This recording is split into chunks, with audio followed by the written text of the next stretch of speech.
In 1864, Sheffield finished a new dam to supply its booming steelworks with clean water. On the night they filled it for the first time, the wall gave way, and more than 240 people drowned in their beds. To understand the full history of the city, the video is divided into 3 parts. Section 1. How did the city come into existence? Sheffield sits in South Yorkshire, in the north of England, where the flat plains of the Don Valley climb into the eastern foothills of the Pennines. Locals say the city was built on 7 hills, and 5 rivers cut through it before they meet. To the west, the land rises sharply into the Peak District, moorland and gritstone edges that turn the sky a hard grey in winter and a soft green in summer. The climate is cool and often wet, with frequent rain rolling in off the hills. This is the corner of Britain where this story begins. Long before the city had a name, the Celtic Brigantes held this territory, building hill forts on the high ground and living off cattle and the thin soil of the valleys. After the Romans withdrew, the Britons of a kingdom called Elmet held on here for generations, resisting the Angles who pushed in from the east. Those Angles eventually settled the clearings by the rivers, and later Norse settlers arrived from the north, planting farmsteads of their own. The names they gave still sit on the map today, villages ending in ley, meaning a forest clearing, and in thorp, the Norse word for a farmstead.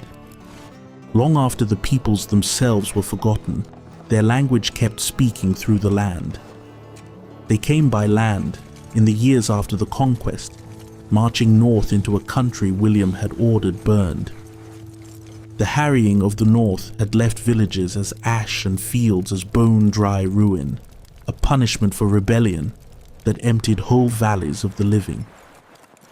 Into this wasted country rode the Norman lords, past blackened farmsteads and forests gone quiet, until they reached the place where the river Sheaf met the river Don.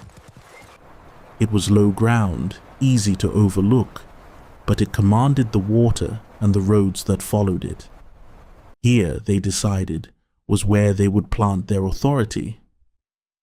The Anglo-Saxon earl who once held these lands, Waltheof, had risen against the new king and paid with his head.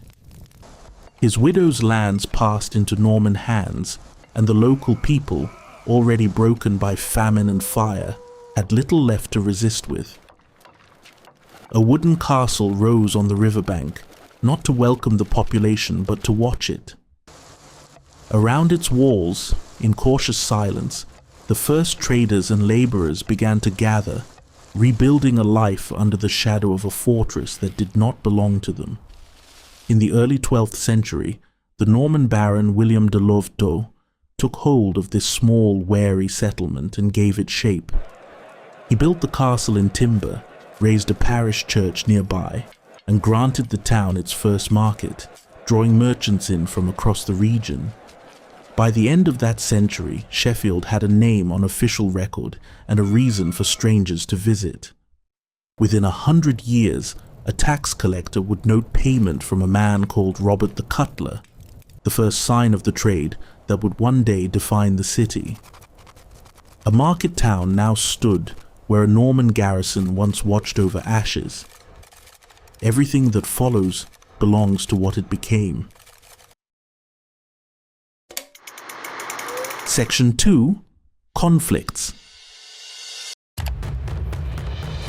Sheffield's cutlery trade grew steadily through the medieval centuries, built on local iron, abundant water power, and the gritstone of the nearby hills, ideal for grinding blades.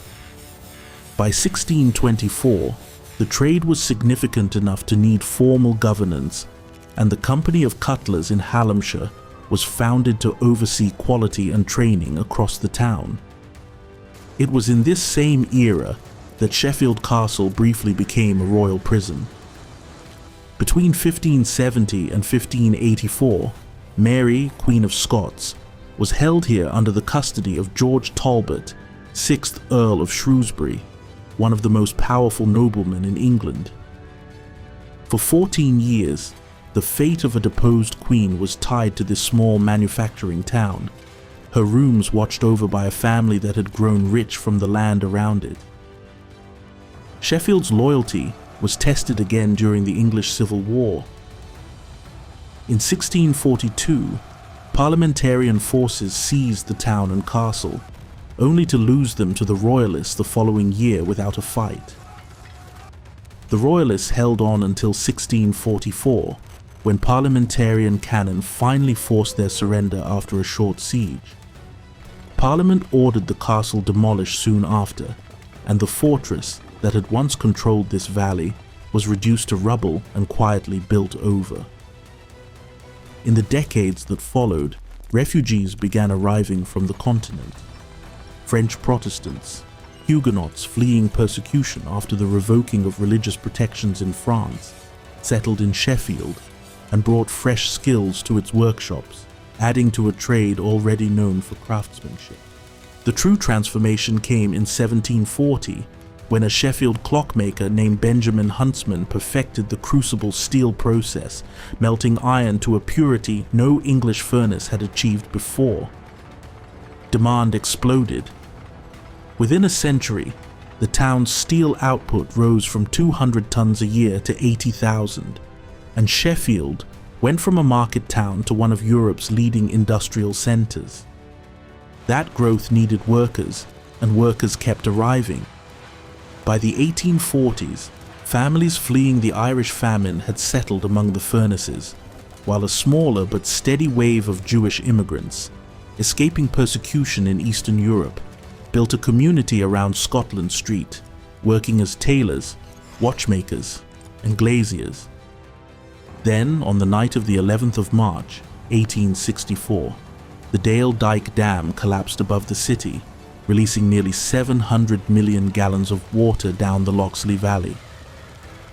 Whole streets in Malin Bridge and Hillsborough vanished within minutes. More than 240 people died, some in their sleep, others swept miles downstream. The disaster forced new national standards in engineering, a grim inheritance left by a project meant only to bring clean water to a growing city. Sheffield's steel industry pressed on regardless. In 1856, Henry Bessemer's new converter process made mass steel production possible, and Bessemer moved his own company to Sheffield to be at the heart of the trade. Local firms such as John Brown's took out early licenses, supplying armor plate for nearly the entire Royal Navy. By 1893, Sheffield's standing was formally recognized. Queen Victoria granted the borough a royal charter, making it a city in its own right. Innovation continued into the new century. In 1912, a Sheffield metallurgist named Harry Brearley, experimenting with rust-resistant gun barrels, accidentally created stainless steel, a material that would outlive every other invention to come out of the city's furnaces. The First World War drew thousands of young Sheffield men into uniform, many recruited together into local battalions that fought and died side by side in France. The Second World War brought the war home directly. Sheffield Steelworks, producing armor-piercing shells found nowhere else in Britain, made the city a target. Over 2 nights in December 1940, German bombers killed roughly 660 people and left 40,000 homeless. With men away fighting, women took over the furnaces and munitions lines, a contribution later honored in the city's Women of Steel Memorial. Sheffield's population peaked at over 577,000 in 1951, at the height of its industrial power. In the decades after the war, new communities arrived to fill the steelworks and the growing hospitals. Pakistani, Yemeni, and Caribbean workers settled largely around Burngreave, while Somali seamen, some of whom had worked British docks since the early 20th century, moved north for steel jobs through the 1940s, 50s, and 60s. Polish veterans who could not safely return home after the war put down roots of their own, later joined by new arrivals from Eastern Europe after 2004. The 1960s gave the city one of its most divisive landmarks, Park Hill, a vast concrete housing estate built to replace Victorian slums, praised at the time as a model of modern living. It would take decades and near total decline before the city learned to value it again. That decline arrived hard. Global competition and industrial conflict through the 1970s and 80s gutted the steel trade. Between 1980 and 1983 alone, Sheffield lost more than 50,000 steel and engineering jobs. Furnaces that had run for 2 centuries fell silent within a few short years, yet the city kept absorbing those in need. In the 1990s, Somali refugees fleeing civil war swelled a community already decades old, and in 2004, Sheffield became the first city in the United Kingdom to formally resettle refugees under a national program, a role it still holds as the country's first city of sanctuary. Section 3. Culture. Sheffielders carry the bluntness of a working city that made things with its hands for 200 years. They are famously friendly, quick to talk to strangers, but with no patience for pretension. Locals are known to outsiders in the surrounding towns as Deedars, a nod to their old dialect pronunciation, a small linguistic fingerprint of a place that has always known exactly who it is. That same stubborn character found its way into sound. Few industrial cities have shaped modern music the way Sheffield has.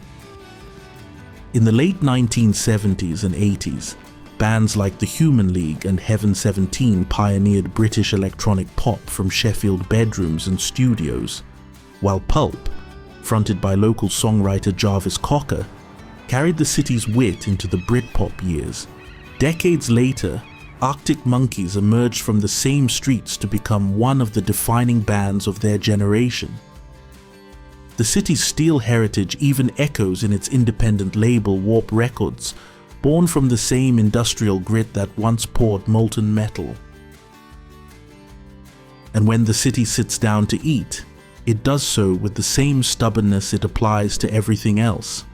No Sheffield table is complete without Henderson's relish, a spiced tamarind-based sauce blended in the city since 1885 and defended fiercely by locals as nothing like its more famous Worcestershire cousin. The Sheffield fish cake, 2 slices of potato sandwiching a piece of white fish, battered and fried together, is a local variation found nowhere else in quite the same form. And since 1967, the Ashoka restaurant on Ecclesall Road has served its taxi driver curry, a smoky chicken and lamb dish invented for a regular customer and now a genuine city institution. For anyone walking through Sheffield today, that layered history is never far from the surface. Sheffield Cathedral, its core dating to the 12th century, stands on the site of the city's earliest parish church. Kelham Island Museum preserves the machinery and memory of the steel trade that built the city. Beneath the site of the old castle market, the excavated remains of Sheffield Castle can still be visited today. And rising above the railway station, the regenerated concrete blocks of Park Hill, once condemned as a failure, are now one of the most photographed pieces of skyline in the north of England. Sheffield steel never disappeared. It changed shape.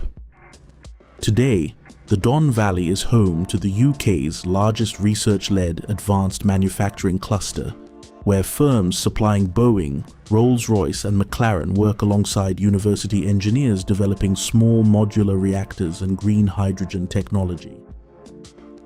In 2026, Sheffield and South Yorkshire were ranked first in the UK for rising tech ecosystems, a quiet reversal for a city once written off after the steel collapse.